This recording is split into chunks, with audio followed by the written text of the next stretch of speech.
#AskDrJohnWatson type చేసి మీ questions అడగండి, తప్పకుండా రిప్లై చేస్తాను. UO Hydak 5951. I saw an older video of yours where you said that the hair in the donor area will not regrow. Does this mean that the donor area will be left as an empty patch for people who get HT done? I don't see this in celebrities. Did I misunderstood what you said?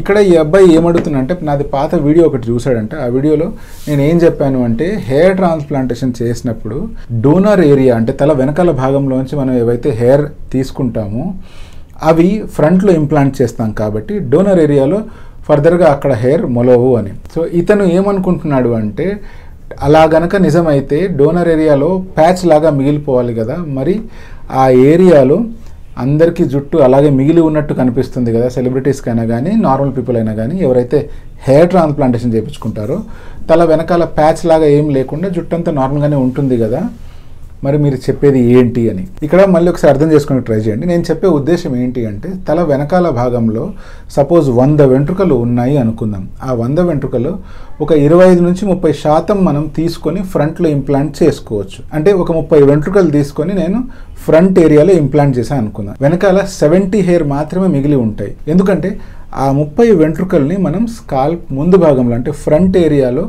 Implant చేసుకుని ఉంటాం, అవి అక్కడ పెరుగుతూ ఉంటాయి కాబట్టి. ఇప్పుడు ఈ 30 వెంట్రుకలు లేని ఏరియాలో స్కాల్ప్ అంతా ఒక ప్యాచ్ లాగా కనిపిస్తుందా అంటే లేదు, అలా కనపడదు. ఎందుకు అంటే ఉండే 100 వెంట్రుకలో ఒక 30 వెంట్రుకలు చూస్ చేసుకొని ఆ ఏరియాని మాత్రమే తీయడం అనేది జరగదు. ఏం చేస్తాము అంటే ఉండే 100 వెంట్రుకల్లో కూడా ర్యాండమ్గా 30 వెంట్రుకల్ని పికప్ చేయడం జరుగుతుంది. అలా ఎప్పుడైతే గ్రాఫ్ట్ని ఎక్స్ట్రాక్ట్ చేస్తామో తర్వాత హెయిర్ పెరిగినప్పుడు కూడా ఆ ఏరియాస్ ఎంటీగా కనపడకుండా చుట్టుపక్కల ఉండే హెయిర్ వాటిని ఈజీగా కవర్ చేస్తాయి కాబట్టి ప్యాచ్ లాగాను లేకపోతే అక్కడ తీసినట్లుగా ఆబ్వియస్గా తెలియడం గాను జరగదు. అందుకనే మీరు హెయిర్ ట్రాన్స్ప్లాంటేషన్ చేయించుకున్న వాళ్ళని వాళ్ళ స్కాల్ప్ వెనకాల భాగం చూసినప్పుడు చేసినట్టుగా ఎవిడెన్స్ ఏమీ తెలియదు.